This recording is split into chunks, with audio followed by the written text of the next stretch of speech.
Next with reaction, former Arizona Governor Jan Brewer and Maricopa County Sheriff, Mr. Pink Underwear himself, Joe Arpaio, our favorite sheriff. Welcome, both of you. You know, if you look at all the exit polls from all the different primary states, including Arizona, it's jobs, the economy, and security.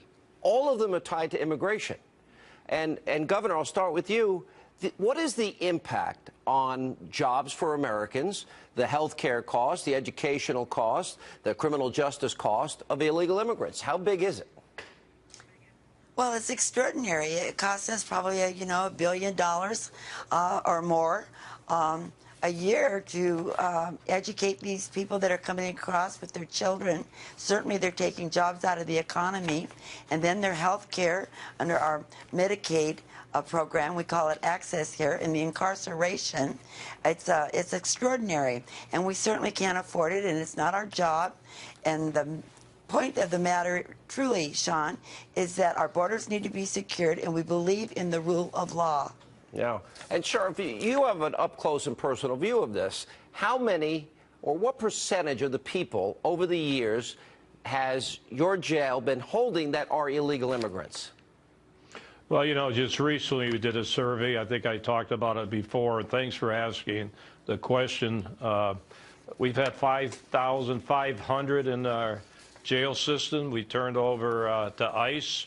And guess what? 3,000 have come back. That's a big story that nobody will talk about. When you say 3,000 come back, meaning they got out of jail, you told ICE that they had committed crimes in the U.S., that they were here illegally, and they just let them back in the United States. They didn't send them back.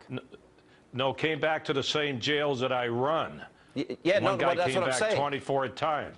Yeah, they keep coming back, but they were let out, and ICE never picked them up and sent them back. Isn't that the law? No, they were turned over to ICE to be deported, and they keep coming back. That's my point. I don't think they're crossing the border. They're let out the back door to roam the streets. Yeah. So when you talk about deportation, these are people that should be deported for serious crimes. So that's one problem domestically, but you have to crack down at the border of Mexico. You know, I was a director in Mexico City for many years, and you have to do it over there. Get to the source, get that wall up.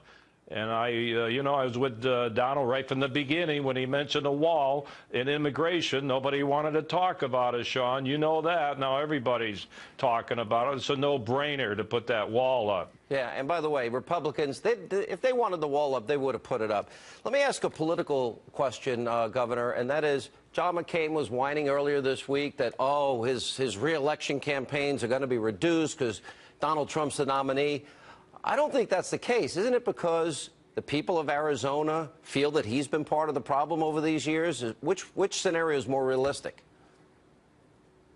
Well, John McCain has served us well, I believe, for the many years that he's been in office. But there's a lot of concern out there. I think he will win re-election. He still has a lot of support. The people that oppose him are very vocal.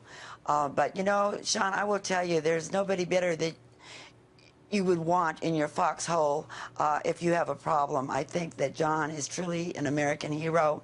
And, security is so important that we have to be very concerned that if John doesn't return to the Senate, he's got seniority. So I think people should think a little bit cautiously about moving in a different direction. Let me go back to the border, Sheriff, and ask you this question. Tell people what you have seen. In other words, drugs. I've been to a drug warehouse, floor to ceiling, drugs, the biggest room I've ever been in. The stench was horrible. Drugs, human trafficking. Explain all of this to me. Well, I'm glad you brought that up, because every politician that goes to the border, all they talk about is illegal immigration for their photo op when they're running for office. Nobody talks about the drugs coming into our country. They're destroying our country. Heroin. I have to, once again, commend Donald. He brought this out. We need the wall to stop the drugs from coming into our country, destroying our young people, and not just the illegal immigration problem. And we have to talk about the terrorism threat, too. So it's very important to do something at that Mexican-U.S. border. I agree. I think it impacts jobs, it impacts the economy, it impacts our security, and the trillions of dollars over the years we've spent on the healthcare system, criminal justice system, educational system has been enormous and a burden on the American taxpayers. Thank you both for speaking out. We appreciate it. And coming up next tonight on